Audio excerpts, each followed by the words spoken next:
Hello बच्चों। आज मैं आपको क्लास 9th का चैप्टर नंबर 8 कराऊंगी क्वाड्रिलेटरल्स। इसके कुछ इंपॉर्टेंट क्वेश्चंस हैं 1 मार्क के जो मैं आपको बताऊंगी आज। ठीक है, चलिए शुरू करते हैं। देखो, क्वेश्चन नंबर 1 आपके पास यहाँ पर है, 3 angles of a quadrilateral are 75 degree, 90 degree and 75 degree, find the fourth angle. तो क्वाड्रिलेटरल आप सब जानते हो ना, एक 4 साइडेड फिगर होती है जिसके चारों एंगल्स का सम जो है वो 360 होता है। अगर मैं यहाँ एक क्वाड्रिलेटरल ड्रॉ कर दूं तो इन चारों एंगल्स का सम कितना होता है 360 मिला के। अब इसमें से 3 एंगल मुझको दे रखे हैं, एक फोर्थ वाला एंगल मुझको निकालना है। ठीक है, तो मैंने लेट कर लिया कि जो फोर्थ एंगल है वो मेरे पास एक्स है। तो फिर अगर क्वेश्चन के अकॉर्डिंग देखें तो 75 प्लस 90 प्लस 75 प्लस एक्स 360 होगा। ये नहीं है, ठीक है, गलती से 180 लिख दिया था ट्राइंगल वाला मैंने। ठीक है ना। अब मुझे x की वैल्यू फाइंड करनी है, तो मैंने इन तीनों को प्लस किया तो 240 आ गया। 240 यहाँ प्लस का, इसको उधर ले गए, माइनस का हो गया, x की वैल्यू आ गई 120। तो फोर्थ एंगल इसका मतलब मेरे पास कितना होगा 120 डिग्री होगा। ठीक है, चलिए नेक्स्ट क्वेश्चन पे आते हैं। कह रहा है ABCD is a rhombus such that angle ACB is equal to 40 degree, then find angle ADB। देखो ये फिगर आपको क्वेश्चन में गिवन है। कह रहा है जो ये ABCD है ना, ये एक रोम्बस है। रोम्बस आप सब समझते हो, जिसकी सारी साइड्स इक्वल होती हैं, जैसे स्क्वायर की होती है, प्लस जो इसके डायगोनल्स होते हैं वो बाइसेक्ट करते हुए जाते हैं, मतलब कि परपेंडिकुलर बाइसेक्टर होता है, तो यहाँ पर वो 90 डिग्री का एंगल बनाते हैं। ठीक है, ये जैसे कि मैंने यहाँ बना रखा है, देखो ये फिगर में बने हुए हैं, ये फिगर आपको क्वेश्चन में मिलेगी इस क्वेश्चन इसके साथ। ठीक है, आपको फाइंड करना है ADB, ये वाला एंगल आपको फाइंड करना है। फिलहाल के लिए आपको ये वाला एंगल दे रखा है 40 डिग्री। तो अगर आप देखो सिर्फ इस ट्रायंगल में देखो, जिसको मैं हाईलाइट कर रही हूँ यहाँ पर BOC में, तो इस ट्रायंगल में ये वाला मुझे 90 डिग्री दे रखा है, ये वाला 40 डिग्री दे रखा है। तो क्या मैं ये वाला एंगल निकाल सकती हूँ angle sum property of triangle लगा के? क्योंकि एक ट्रायंगल के 3 एंगल्स का सम 180 होता है, तो 2 एंगल्स मुझको पता है, तो मैं तीसरा निकाल पाऊंगी। तो मैंने पहले यहाँ लिख दिया कि इन ट्रायंगल BOC की मैं बात कर रही हूँ, तो इसमें एंगल BO और C तीनों मिला के 180 होंगे। तो यहां से मैंने एंगल B निकाल लिया, मेरा वो निकल गया 50 डिग्री का। ये बस एंगल B निकल गया ना। अब एंगल B और एंगल D ये मेरे ऑल्टरनेट इंटीरियर एंगल्स हैं। तो लो, आपका एंगल D भी निकल गया यहाँ से 50 डिग्री, और आपको एंगल ADB ही निकालना था। ठीक है, चलिए आगे बढ़ते हैं क्वेश्चन नंबर 3 की तरफ। कह रहा है the line joining opposite vertex of a quadrilateral is called. कह रहा है वो लाइन बताओ जो अपोजिट वर्टेक्स को ज्वाइन करती है एक क्वाड्रिलेटरल के। अगर एक क्वाड्रिलेटरल यहाँ ड्रॉ कर दे, अपोजिट वर्टेक्स मतलब ये दोनों, या फिर मैं इन दोनों को भी अपोजिट वर्टेक्स बोल सकती हूँ। तो जो ये लाइन ज्वाइन कर रही है इन दोनों को, या फिर जो ये लाइन ज्वाइन कर रही है इन दोनों को, इसको हम क्या बोलते हैं? उसको हम बोलते हैं डायगोनल। डायगोनल ही बोलते हैं ना, क्वाड्रिलेटरल में हमारे पास 2 डायगोनल्स होते हैं। ठीक है, तो इसका आंसर आ जाएगा डायगोनल। नेक्स्ट क्वेश्चन है, two sides of a quadrilateral have no common end points are called. कह रहा है क्वाड्रिलेटरल की वो 2 साइड जिसका कोई कॉमन एंड पॉइंट ना हो। तो एक साइड अगर मैं ये ले लूं और एक साइड ये ले लूं, तो इनके कोई कॉमन एंड पॉइंट नहीं है ना। एंड पॉइंट मतलब जहां वो खत्म हो रही हो। जैसे कि अगर मैं एक बार और क्वाड्रिलेटरल यहाँ ड्रॉ करती हूँ, एक साइड ये वाली ली और एक साइड ये ली, तो इनका ये कॉमन पॉइंट है दोनों का। तो वो इसकी बात नहीं कर रहा, वो क्वेश्चन में ये कह रहा है जिसका कॉमन एंड पॉइंट ना हो। तो इसका मतलब ये दोनों, या फिर ये वाली और ये वाली, है ना। तो उसको हम बोलते हैं अपोजिट साइड्स। ये छोटे छोटे टॉपिक्स हैं क्वाड्रिलेटरल के, जो बेसिक चीजें हैं। ठीक है, जो आप 6, 7, 8 से शायद पढ़ते आ रहे हो कि क्वाड्रिलेटरल में 4 साइड्स होती हैं, कौन सी अपोजिट साइड होती है, कौन सी एडजेसेंट साइड होती है। तो उन टॉपिक्स पे भी कई बार आपके पास फिलिंग द ब्लैंक्स आ जाते हैं। ठीक है, चलिए नेक्स्ट देखते हैं। यहाँ पर आपसे कह रहा है two angles of a quadrilateral having common arm are called. वही सेम चीज पूछ रहा है अब यहाँ पर, जो भी मैंने पीछे क्रॉस लगाया था। कह रहा है 2 एंगल्स बताओ क्वाड्रिलेटरल के जिनके कॉमन आर्म हो, मतलब कि कॉमन साइड हो। तो एक एंगल ये और एक एंगल ये कॉमन साइड है। या फिर अगर मैं इसकी बात करूं तो ये वाला एंगल और ये वाला एंगल। अगर इस आर्म की बात करूं तो ये वाला एंगल और ये वाला एंगल। और अगर इस आर्म की बात करूं तो ये वाला एंगल और ये वाला एंगल। तो उन्हें कौन से एंगल्स बोलते हैं? उन्हें हम बोलते हैं एडजेसेंट एंगल्स। एक के बाद एक जो होता है, और इनका सम हमेशा क्या होता है 180 डिग्री होता है। ठीक है, चलिए नेक्स्ट पे आते हैं। A dash is a parallelogram with all sides equal and each angle is 90 degree. कह रहे कि बताओ कि उस पैरेललोग्राम का नाम क्या है जिसकी सारी साइड्स इक्वल भी होती हैं और उसका हर एक एंगल 90 डिग्री का भी होता है। तो मैंने यहाँ स्क्वायर लिखा है, लेकिन कई बच्चों के माइंड में इस टाइम आ रहा होगा कि हमने यहाँ रोम्बस क्यों नहीं लिखा। रोम्बस की भी तो सारी साइड्स इक्वल होती है। बिल्कुल सही बात है, रोम्बस की भी सारी साइड्स इक्वल होती हैं, लेकिन उसके सारे एंगल 90 डिग्री के नहीं होते।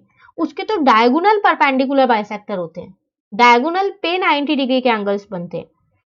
एंगल्स तो नहीं होते। अगर ये मैं स्क्वायर बना दूं, ये सारे एंगल्स उसके 90 डिग्री नहीं होते, इसलिए यहाँ पर स्क्वायर आएगा, रोम्बस नहीं आएगा। ठीक है। नेक्स्ट में कह रहा है a dash is a quadrilateral in which two pair of adjacent sides are equal. कह रहा है कि वो क्वाड्रिलेटरल बताओ जिसके एडजेसेंट साइड मतलब कि ये वाली साइड और ये वाली साइड इक्वल होती है और ये वाली साइड और ये वाली साइड इक्वल होती है। तो सिर्फ एक काइट ही ऐसा क्वाड्रिलेटरल है जिसकी एडजेसेंट साइड्स इक्वल होती है, वरना तो ज्यादातर हमने अपोजिट साइड्स देखी हैं। पैरेललोग्राम में भी अपोजिट साइड्स इक्वल होती हैं, रेक्टेंगल में भी अपोजिट साइड्स इक्वल होती हैं, स्क्वायर और रोम्बस में तो सारी साइड्स इक्वल होती हैं। ठीक है। तो काइट एक ऐसा क्वाड्रिलेटरल है जिसमें एडजेसेंट साइड्स जो है वो इक्वल होती है। ये काइट की एक प्रॉपर्टी है। ठीक है ना। नेक्स्ट में आपसे कह रहा है if in a quadrilateral ABCD angle A जो है वो 90 डिग्री है और सारी साइड्स इक्वल दे रखी है, then ABCD is a square. देखो अगर मैं यहाँ एक क्वाड्रिलेटरल बना दूं ABCD, इसमें एंगल ए कह रहा है 90 डिग्री है और ये सारी साइड्स इक्वल हैं, सब साइड्स इक्वल हैं। तो कौन सा क्वाड्रिलेटरल होता है जिसकी सारी साइड्स इक्वल होती हैं? दो ही होते हैं, एक तो स्क्वायर और एक रोम्बस। ठीक है। अब इसमें एक एंगल 90 डिग्री है तो फिर ये भी 90 होगा, एडजेसेंट एंगल है। फिर ये भी 90 होगा, अपोजिट एंगल है, और ये भी 90 होगा, एडजेसेंट एंगल है, या फिर मैं ये कह सकती हूँ इसके अपोजिट है। तो आप देख रहे हो इसकी साइड्स इक्वल होने के साथ साथ इसका हर एक एंगल भी 90 डिग्री का है। तो क्या ये स्क्वायर होगा या रोम्बस होगा? अभी हमने ऊपर किया था कि जिसके सारे एंगल्स 90 डिग्री के होते हैं और सारी साइड्स इक्वल होती है वो स्क्वायर होता है, रोम्बस नहीं होता।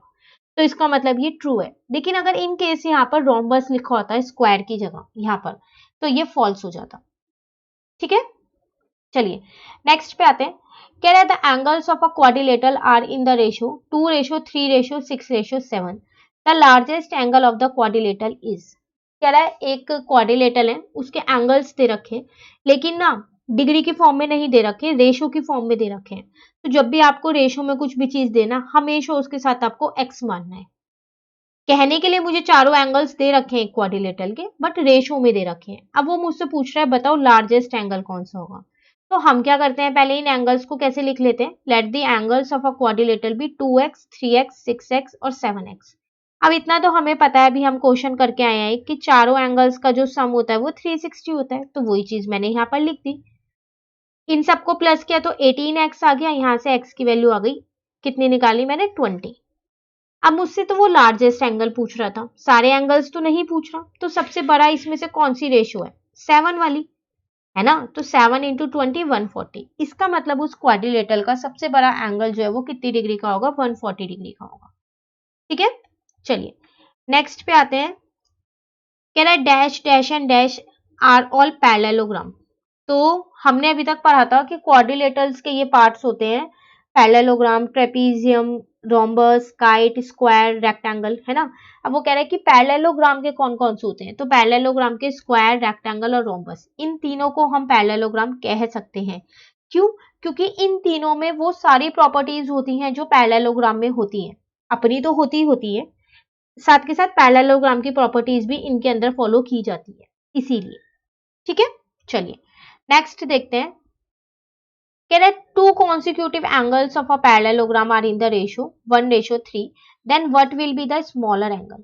कह रहा है टू कॉन्सिक्यूटिव एंगल्स पैरेललोग्राम के। देखो कॉन्सिक्यूटिव का मतलब होता है एक के बाद एक। तो आप चाहे तो ये दो एंगल्स ले लो, आप चाहो तो ये दो एंगल्स ले लो, आप चाहो तो ये दो एंगल्स ले लो, और आप चाहो तो ये दो एंगल्स ले लो। कोई से भी दो एंगल्स ले सकते हो, बस एक के बाद एक वाले लेने हैं। रेशो में दे रखा है 1:3। अभी हमने बात की थी जब भी हमारे को रेशो में एंगल देना हमेशा x मान लेना चाहिए। तो मैंने पहला वो स्टेप वही किया, let the consecutive angles be 1x and 3x।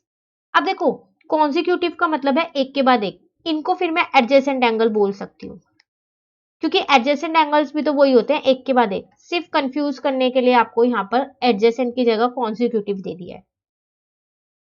ठीक है ना। अब एडजेसेंट एंगल्स का सम तो 180 होता है, तो इसका मतलब 1x प्लस 3x जो है वो 180 के बराबर होगा। तो 1x और 3x 4x हो गया। x की वैल्यू कितनी आ गई 45। अब इस बार मुझसे लार्जर एंगल नहीं पूछ रहा, स्मॉलर एंगल पूछ रहे हैं। तो स्मॉलर एंगल 1:3 है, 1 वाला ही तो छोटा होगा, तो स्मॉलर एंगल कितना आ जाएगा 1x, इसका मतलब 45 डिग्री आ गया।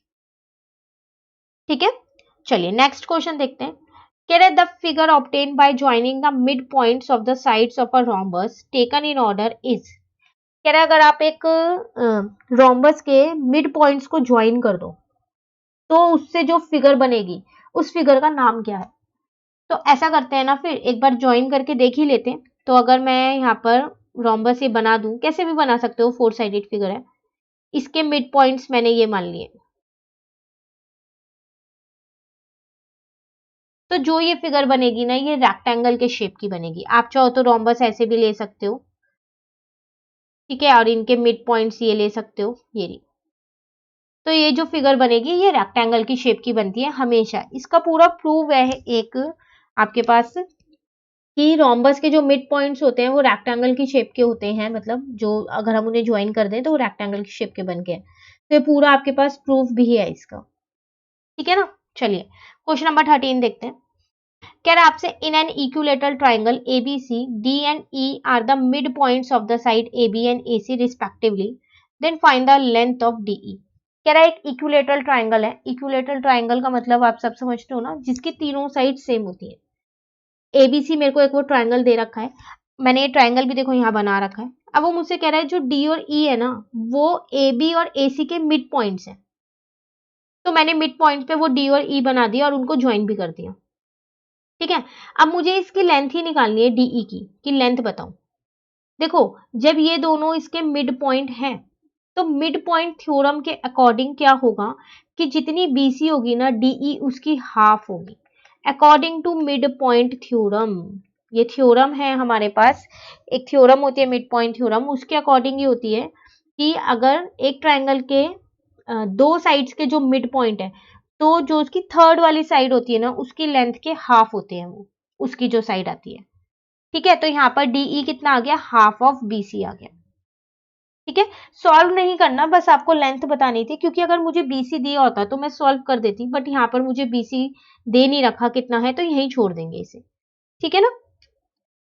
यहाँ पर है आपके पास the line segment joining the mid points of any two side of a triangle is parallel to the third side and equal to half of it. ये वही सेम मिड पॉइंट थ्योरम है जो मैंने अभी ऊपर आपको बताई है, नीचे सिर्फ उसकी स्टेटमेंट लिखी है। तो कह रहा है यहाँ पर the line segment joining the mid point of any two side of a triangle, वो ये वाली लाइन सेगमेंट की बात कर रहा है डीई की, ठीक है। वो पैरेलल होगी किसके, इस थर्ड साइड के, और क्या होगी, इसके हाफ होगी, and equal to half of it, ठीक है। तो पैरेलल आपको फिल करना था, फिलअप में ये ऐसे आ सकता है, ठीक है ना। चलिए लास्ट क्वेश्चन और देख लेते हैं। 15 क्वेश्चंस मैंने इसमें निकाले हैं इस चैप्टर के, जो मुझे लगा कि इंपॉर्टेंट क्वेश्चंस हैं। आपके पास ये एग्जाम में आए हुए क्वेश्चंस हैं, कुछ इसमें से, कुछ आपके एनसीईआरटी एग्जाम्पलर के भी क्वेश्चंस हैं। करना आपको पूरा ही चैप्टर है जितना इस बार एग्जाम में आ रहा है, पर इस तरीके के क्वेश्चंस भी आ सकते हैं, तो आप इनको भी एक बार अच्छे से रिवाइज कर लीजिएगा, ठीक है। चलिए लास्ट क्वेश्चन देख लेते हैं।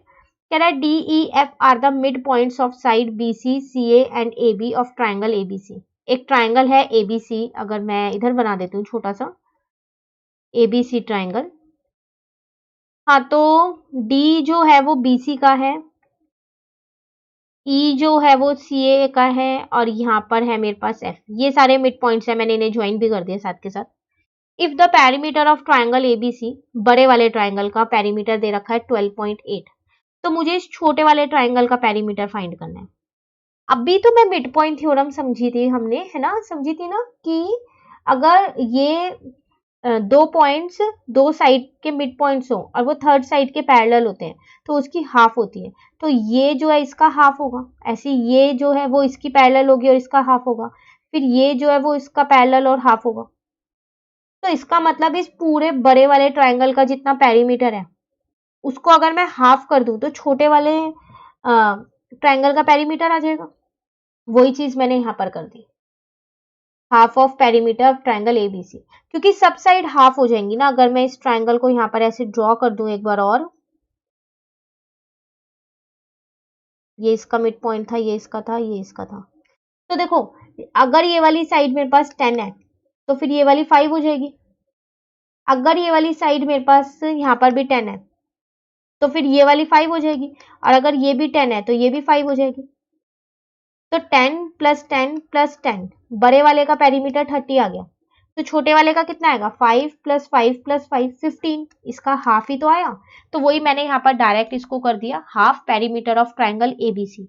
तो पेरीमीटर ऑफ ट्राइंगल दे रखा है, हाफ किया तो मेरा आंसर आ गया। ठीक है, तो ये था आपके पास क्वेश्चन नंबर 15। तो आज हमने इस चैप्टर के 15 इंपॉर्टेंट क्वेश्चंस कर लिए 1 मार्क के। ऐसे क्वेश्चंस आ सकते हैं आपके पास एग्जाम में, तो एक बार आप इन्हें अच्छे से रिवाइज कर लीजिएगा। बाकी क्वेश्चंस भी करने हैं पर इनको भी एक बार अच्छे से आप रिवाइज कर लीजिएगा। ठीक है, अब नेक्स्ट क्लास में मैं आपको नेक्स्ट चैप्टर के इंपॉर्टेंट क्वेश्चंस कराऊंगी। तो अगर आपको ये वीडियो अच्छी लगी तो आप इसको लाइक जरूर कीजिएगा और मेरे चैनल को सब्सक्राइब कीजिएगा। Thank you.